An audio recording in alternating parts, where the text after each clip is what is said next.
जय हिंद, जय भारत।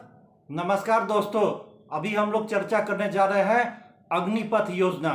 तो ये अग्निपथ योजना है जो भारत सरकार द्वारा लागू की गई है, उसके बारे में हम लोग चर्चा करने जा रहे हैं। ये अग्निपथ योजना का क्या है, तो देखिए, अग्निपथ योजना से अग्निपथ योजना से पेंशन खर्च 75% तक कम हो जाएगा। यानी कि अभी जो ये अग्निपथ योजना है, जो अग्निवीरों को, अग्निवीर है ना सो, जो है ना सो अभी सेना में भर्ती होंगे अग्निपथ योजना के तहत, तो इसका सबसे बड़ा ये मकसद है कि इससे पेंशन खर्च 75% कम हो जाएगा। तो देखिए कितना ये है, इसका सबसे बड़ा पहलू ये है कि ये जो अभी सैनिकों पर जो जितना भी पेंशन खर्च दिया जाता है, खर्च होता है हर साल, तो उसका 75% आज से 20 साल के बाद है ना सो कम हो जाएगा। अनुमान है कि आज से 20 साल के बाद जो अभी पेंशन पर खर्च होता है वो महज 25% रह जाएगा, और 75% ये अग्निवीर है ना, अग्नि योजना के तहत जो सैनिक है 4 साल में, वही रह जाएंगे। तो इसके बारे में हम लोग चर्चा करने जा रहे हैं। देखिए, अग्निपथ से पेंशन खर्च 75% तक कम हो जाएगी। दो दशक बाद पूर्व सैनिकों के पेंशन पर वह 75% तक कमी आ सकती है। यानी कि ये अग्निपथ योजना है, उसको लागू हो जाएगा तो आज से दो दशक बाद, यानी कि 18-20 साल बाद, आज से 2 दशक बाद पूर्व सैनिकों के पेंशन पर वह 75% तक कमी आ सकती है। तो देखिए, अभी है ना अभी जो सेना है, सेना में क्या है कि है ना, सो पुरानी पेंशन योजना ही लागू की गई है। 2004 में जब भारत के प्रधानमंत्री अटल बिहारी वाजपेयी थे, तो उन्होंने ऐसा लागू किया था कि केंद्रीय कर्मी है, जितने भी सेंट्रल गवर्नमेंट एम्प्लॉय है, उनको नई पेंशन योजना उनको लागू कर दी गई थी। तो उसमें न्यू पेंशन स्कीम में ये था कि अभी है ना सो पुरानी पेंशन स्कीम में ये था कि है ना सो पेंशन की राशि है ना सरकार के द्वारा ही दी जाती थी। यानी कि सरकार के जो भी पेंशन, जो रिटायर करने के बाद जो भी पेंशन मिलता था, वो उसकी राशि सरकार के द्वारा ही दी जाती थी। लेकिन 2004 में न्यू पेंशन स्कीम, नई पेंशन योजना लागू की गई, तो उसमें अब ये हो गया कि है ना सो अब ये कर्मियों के जो है ना एम्प्लॉय है, उनके सैलरी से ही है ना, वेतन, उनके सैलरी से ही है ना सो राशि की कटौती होगी। यानी कि न्यू पेंशन स्कीम के तहत है कि जो है ना सो कर्मी है, एम्प्लॉय है, उनके सैलरी से ही है ना सो पैसा, राशि की कटौती होगी, और वही है ना फिर बाद में पेंशन के रूप में दे दिया जाएगा रिटायर होने के बाद। लेकिन पुरानी पेंशन स्कीम में यह था कि है ना सो ये सरकार के द्वारा ही राशि दी जाती थी, और बाद में वही राशि है ना पेंशन के रूप में दी जाती थी। तो 2004 में ये लागू हो गया न्यू पेंशन स्कीम, जिसमें केंद्रीय कर्मियों को न्यू पेंशन स्कीम, नई पेंशन योजना के तहत ला दिया गया। अब है ना जितने भी एम्प्लॉय हैं, उन्हीं के राशि से, उन्हीं के वेतन से पैसा कटौती हो गया, वही पैसा जो बाद में जमा होगा तो बाद में उनको पेंशन के रूप में दे दिया जाएगा। लेकिन ये सब चीज है ना सो केंद्रीय कर्मी, सेंट्रल गवर्नमेंट एम्प्लॉय पर ही लागू था। जो सैनिक थे सेना में, उसमें अभी तक ये चल रहा है कि पुरानी पेंशन स्कीम ही चल रही है। तो पुरानी इसकी पेंशन स्कीम में ये है कि है ना सो ये केंद्र सरकार जो है, भारत सरकार, वही है ना सो वही पैसा है ना देगी, और वही पैसा बाद में रिटायर करने के बाद है ना सो पेंशन के रूप में है ना सैनिकों को मिलेगा। तो आप ये बात समझ गए कि अभी ये जो न्यू पेंशन स्कीम है, ये सब केंद्रीय कर्मियों के लिए ही था। पूर्व जो सैनिक थे उसके लिए क्या था कि है ना सो ये जो पेंशन जो उनको मिल रहा था, वो सरकार के द्वारा ही वो राशि आवंटन की जाती थी, और बाद में वही रिटायर करने के बाद पेंशन के रूप में दे दिया जाता था। लेकिन अब जो ये है ना सो ये अग्निवीर योजना है, अग्निपथ योजना है, तो इसमें ये हो गया है कि है ना सो हर साल जितने भी है ना सो ये अग्निवीर जो ये है ना सो अग्निपथ योजना है, तो इसमें है ना सो मात्र 4 साल के लिए ही अग्निवीरों को है ना सो नौकरी, ये सेना में भर्ती किया जाएगा।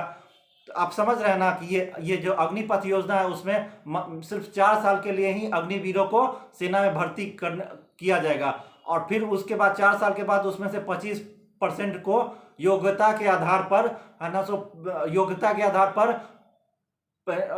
आधार पर ही परमानेंट किया जाएगा। यानी कि जितने भी है ना सो ये अग्निवीर, जितने भी है ना सो एम्प्लॉय हैं, उसमें से मात्र 25% को ही है ना सो परमानेंट है ना सो किया जाएगा।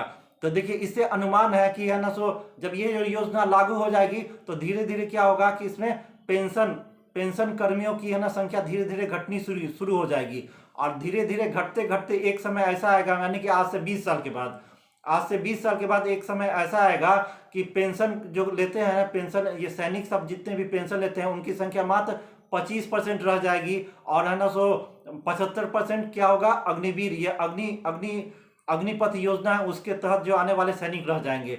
यानी कि आप समझ रहे हैं, आज से 20 साल के बाद ये जो अग्निपथ योजना है अगर ये लागू हो जाएगा तो आज से 20 साल के बाद जो सेना में पेंशन लेने वाले जो है ना नियमित सैनिक हैं उनकी संख्या मात्र 25% रह जाएगी और 75% अग्निवीर अग्निपथ योजना के तहत जो 4 साल के लिए है वही रह जाएगा। तो इससे क्या होगा कि सरकार को 75% पेंशन में जो अभी जो खर्च होता है उसकी 75% राशि का बचत होगा। तो ये है ना इसका महत्वपूर्ण है ना इसका पहलू है। तो ये आप देखिए अभी वर्तमान में क्या है कि भारत में पूर्व सैनिकों की संख्या लगभग 24-25 लाख है। वर्तमान में भारत में जो पूर्व एक्स मिलिट्री मैन कहा जाता है, पूर्व सैनिक, उनकी संख्या कितना है, लगभग 24-25 लाख है। 24-25 लाख है। हर साल तीनों सेनाओं में से 60-70 हजार जवान सेनावृत्त होते हैं। देखिए हर साल तीनों सेना में ये वायुसेना, थल सेना, जल सेना, नेवी में या एयरफोर्स में या ये मिलिट्री में हर साल कितने होते हैं, हर साल तीनों सेनाओं से 60-70 हजार जवान सेनावृत्त रिटायर होते हैं। और 24-25 लाख है ना पूर्व सैनिकों की संख्या है और हर साल तीनों सेनाओं से 60-70 हजार जवान सेनानिवृत्त यानी कि रिटायर होते हैं।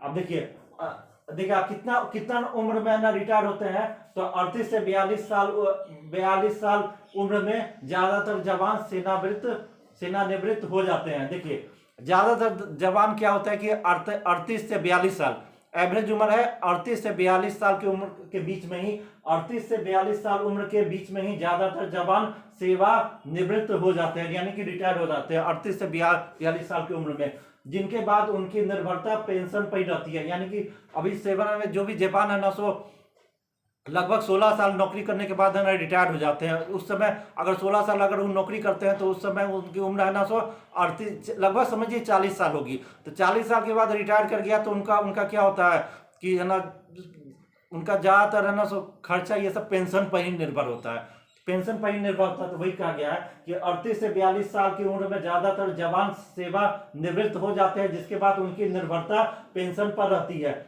इस साल देखिए इस साल जो बजट है रक्षा बजट के बारे में कहा गया है कि इस साल 5.25 लाख करोड़। देखिए इस साल है ना 2000 जो 22 है इसमें इस साल 5.25 लाख करोड़ के कुल रक्षा बजट, यानी कि इस साल 5.25 लाख करोड़ के कुल रक्षा बजट में 1.1 लाख करोड़, देखिए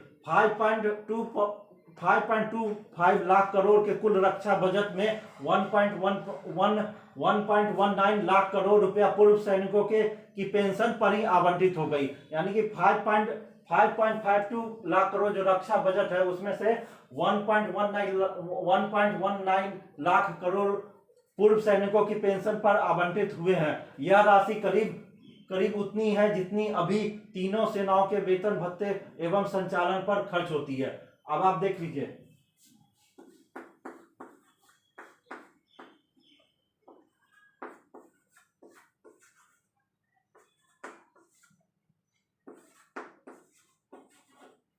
अब देखिए कि रक्षा बजट कितना आवंटन हुआ, 5.25 लाख करोड़ है ना इस साल रक्षा बजट आवंटन हुआ और उसमें से 2.38 लाख करोड़ सिर्फ सैलरी और पेंशन पर ही खर्च हो गया। अभी रक्षा बजट है ना 5.25 लाख करोड़ रक्षा बजट है ना कुल है रक्षा बजट भारत सरकार का, उसमें से 2.38 लाख करोड़ सिर्फ पेंशन पर वेतन भत्ते पर सैनिकों पर खर्च हो गया।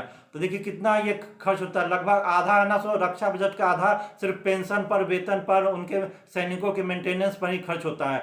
तो इसीलिए जब इसीलिए अब जब है ना ये जो अग्निपथ योजना जो लागू हो गई है तो इससे अनुमान है कि उसमें से जितना भी अग्निपथ योजना के तहत जो सैनिक आएंगे उसमें से मात्र 25% को ही नियमित किया जाएगा, 75% को तो वैसे ही है ना 4 साल के लिए रहेंगे, उसके बाद उनको 11 लाख रुपया दिया जाएगा। तो इससे अनुमान है कि आज से धीरे धीरे इससे क्या होगा कि पेंशन लेने वाले सैनिकों की संख्या धीरे धीरे घटनी शुरू हो जाएगी और 75% यानी सो अग्निवीर जो होता है 4 साल के अग्निपथ योजना के तहत जो अग्निवीर है 4 साल के लिए वही रहेंगे। तो ऐसा जो प्रक्रिया जब चलेगा तो आज से 20 साल के बाद क्या होगा, एक समय ऐसा आएगा जब पेंशन लेने वाले सैनिकों की संख्या मात्र 25% रह जाएगी और 75% क्या रहेगी, ये अग्निवीर सैनिकों ही रह जाएगी। इससे ना तो पेंशन की बचत होगी, पेंशन राशि पैसा ये सब की भारत सरकार को काफी बचत होगा। तो इस योजना का सबसे बड़ा इंपॉर्टेंस यही है कि आज से 20 साल के बाद अग्निपथ से पेंशन खर्च पर 75% तक की कम हो जाएगा।